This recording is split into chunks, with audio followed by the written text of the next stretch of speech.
welcome back. Yes, now let's look at those reforms again, proposed reforms. We haven't got a confirmation that is into implementation yet, but it's a proposal. At least we can refer to it at this time. And we'll be doing this with Dr. Ifeoma Nwokolo, Research Manager with Financial Derivatives Company. Dr. Nwokolo, thank you for your time. Good morning.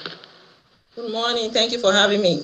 All right, great. So if we may start with some of those reforms, I think the top on the list there is that 150-day import-free duties for those, especially the grains, which we know is a major one.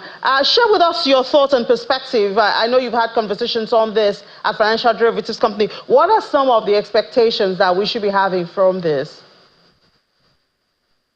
Okay, I quite agree with you that this innovation or policy implementation is going to go a long way in trying to curb the prices of food commodities. Because if taxes are taken away, duties are taken away from these staple commodities, we have the rice, we have wheat, we have maize, we have the cowpea. So you now calculate how many, if, for instance, we have 10% tax on rice. If 10% tax is removed from rice, it's going to have a trickle-down effect on the price of rice. If we filter into the prices of rice, so we're going to have, let's say, 10% reduction in the prices of rice. So it's going to go a long way in reducing prices of commodity. But let's not forget that this is temporary. It's just for about 6 months, I suppose. 180 days. 180 days, which is 6 months. So it's going to, then afterwards, what next?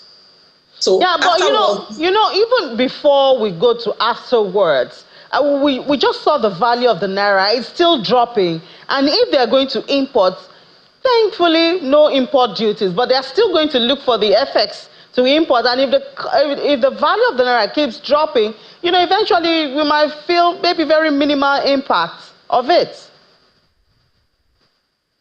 I quite agree with you. Even if the impact is going to be minimal, I know it's still going to be better than nothing. And the CBN is trying all they could to ensure that FX is stable.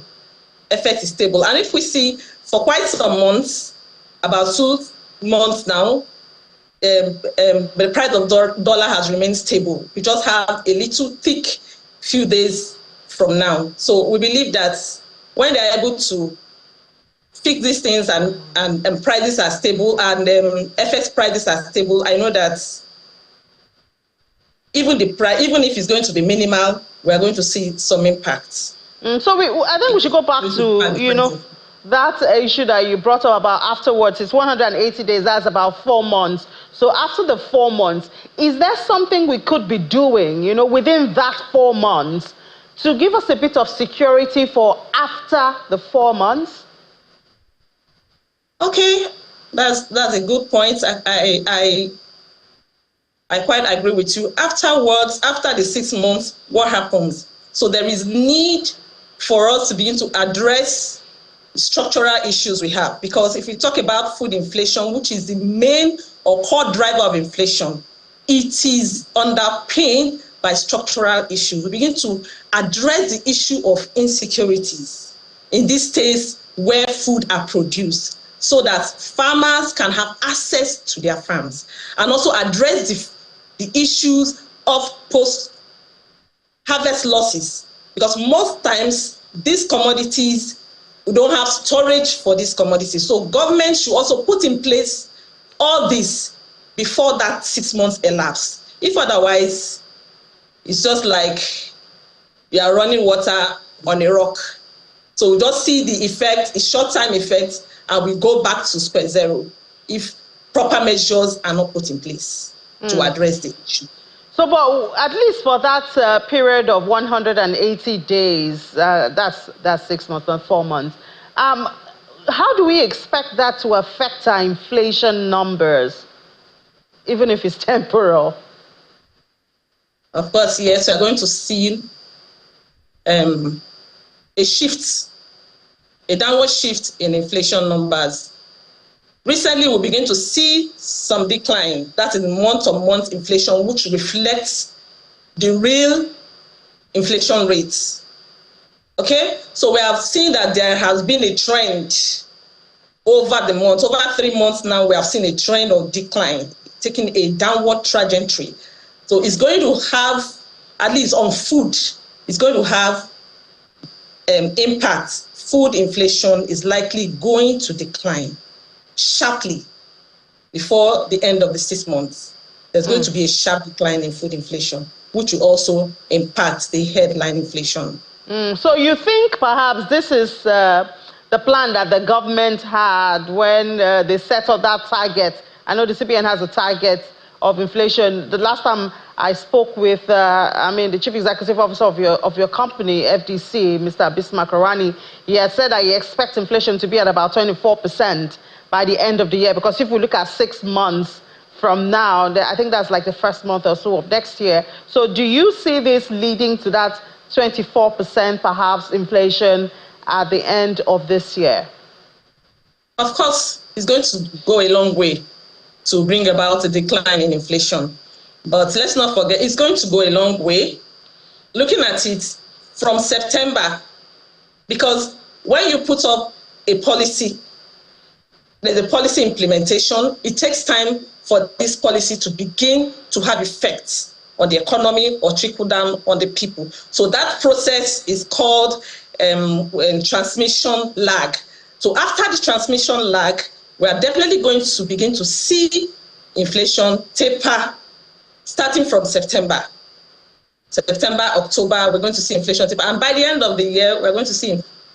But Dr. Nwokolo, I'll beg you to look at some other realities, because we see the fuel queues are back on the road. We hear stakeholders in the oil and gas saying that perhaps, not yet confirmed, that port prices also are increasing, and the price of petrol, that's energy cost, transportation cost. And that, of course, can also still feed into these inflation numbers. Perhaps we should have a bigger view of the picture.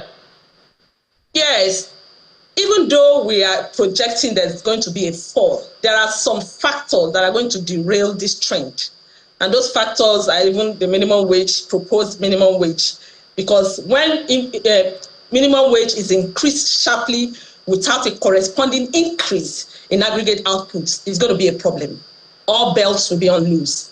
Then secondly, is this fuel issue.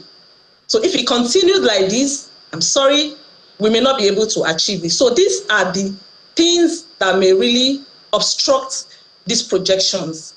So all things being equal, the inflation prices are supposed to decline. However, they're supposed to, yeah. Yeah.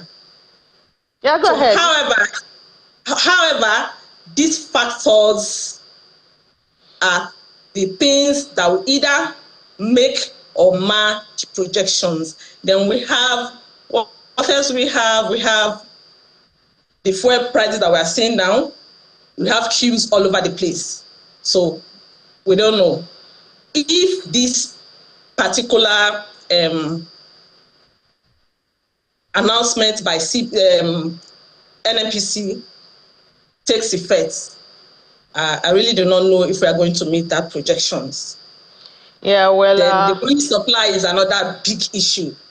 Yeah, well, another element in the room, because we saw that money supply has incessantly been on the decline, even after February that interest rates was high. It came down from about 79% to 69%, like 10% decline. But afterwards, we're going to see that beginning to increase from 63 to 73 and now 78.